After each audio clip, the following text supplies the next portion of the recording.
فیصل آباد کی انسداد دہشت گردی عدالت نے پی ٹی آئی کا صفایا کر دیا ہے۔ عمر ایوب، زرتاج گل، احمد رضا سمیت متعدد ارکان پارلیمنٹ کو سزائیں سنا دی گئی ہیں۔ یہ سزائیں 9 مئی کے مقدمے میں سنائی گئی ہیں۔ سزا پانے والوں میں ارکان پارلیمنٹ شامل ہیں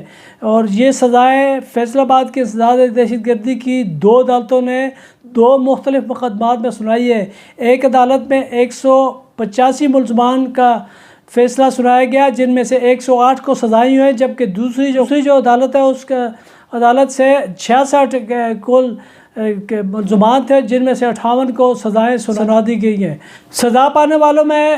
اپوزیشن لیڈر عمر ایوب، پارلیمانی لیڈر قومی اسمبلی میں زرتاج گل، سنی اتحاد کونسل کے چیئرمین صاحبزادہ احمد رضا اور ان کے علاوہ جن کو سزا سنائی گئی ہے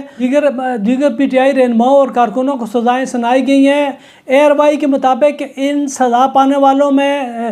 خیبر پختونخوا کے وزیر اعلیٰ علی امین گنڈا پور بھی شامل ہے، تاہم دیگر ذرائع سے ابھی اس کی تصدیق نہیں ہوئی کہ وہ ان کی سزا ہوئی ہے نہیں ہوئی۔ تاہم ARY کی رپورٹ میں بتایا گیا ہے کہ خیبر پختونخوا کے وزیر اعلیٰ علی امین گنڈا پور بھی ان کی سزا پانے والوں میں شامل ہے، تاہم ان کا نام ابھی کنفرم نہیں ہے۔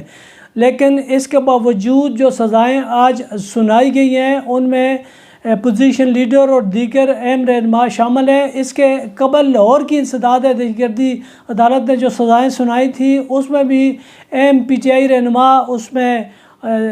نائل ہو گئے تھے، اور پی ٹی آئی کے رکن قومی assembly Ahmed Chattha, P T I کے پنجاب میں اپوزیشن لیڈر احمد خان بچر، یاسمین راشد، محمود الرشید سمیت دیگر شامل تھے اور ان کو 10 قید کی سزائیں سنائی گئی تھی۔ اب یہ سارے مقدمات کے فیصلے آنا شروع ہو گئے، جبکہ اب دیگر جو پینڈنگ کیسز ہیں جس طرح عمران خان بھی جن میں ملوث ہے اور دیگر بھی ملوث ہے، اس میں ان کے فیصلے مزید آنا ابھی آنے ہیں۔ اور سپریم کورٹ نے انسداد دہشت گردی کی ان عدالتوں کو حکم دیا تھا کہ 10 اگست تک ان فیصلے سنائے جائیں، اور سپریم کورٹ کی ہدایت کی روشنی میں انسداد دہشت گردی عدالتوں نے فیصلے سنانا شروع کر دیے۔ پہلے لاہور کی عدالت نے فیصلہ سنایا تھا، آج پہلے سرگودا کی عدالت نے فیصلہ سنایا، اس کے بعد لاہور کی عدالت نے فیصلہ سنایا، آج فیصل آباد کی عدالت سے فیصلہ سنایا۔ جبکہ اس کے علاوہ انسداد دہشت گردی عدالت اسلام آباد اور راولپنڈی کی عدالتوں میں بھی 9 مئی کے کیسز ہیں، جن کے فیصلے کچھ محفوظ ہو گئے ہیں، کچھ کا آنے ابھی باقی ہیں، جبکہ دیگر جو مختلف عدالتوں میں ابھی زیر سماعت ہیں ان کے بارے میں بھی کہا جا رہا ہے کہ 10 اگست سے پہلے ان مقدمات کا فیصلہ سنا دیں گے۔ دوسری طرف آج اسلام آباد کی انسداد دہشت گردی عدالت نے 26 نومبر کے مقدمہ میں عمر ایوب، علی امین گنڈا پور، مراد سعید، سلمان اکرم راجہ سمیت متعدد رہنماؤں جن میں شیخ وقاص بھی شامل ہیں، جس میں اور بھی جو دیگر بچ گئے تھے ان نائلیوں سے وہ سب شامل ہیں، ان کے وارنٹ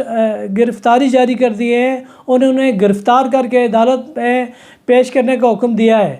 اس طرح اس سے قبل جب عدالتوں کے فیصلے آئے تھے اور لاہور میں ہم نے دیکھا، لاہور کے عدالتی فیصلے کے بعد فوری طور پر اپوزیشن لیڈر یاسمین راشد اور دیگر کے جو نائلی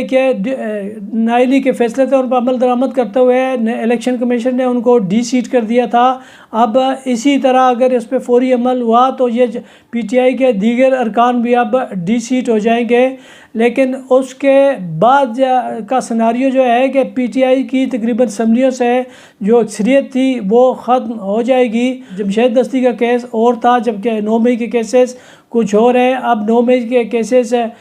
چیلنج ہو سکتے ہیں یا نہیں ہو سکتے، اس بارے میں اگر گنجائش ہوتی تو لاہور میں جو انسداد دہشت گردی عدالت نے فیصلے سنائے تھے اس کے بعد ہو چکے ہوتے ہیں، لیکن اب ان نائلیوں کے بعد اب پی ٹی آئی کی بڑی محدود تعداد رہ جائے گی اسمبلیوں میں، اور کافی حد تک وہ کم ہو جائیں گے۔ سزا پانے والوں میں شیخ رشید کے بھتیجے شیخ راشد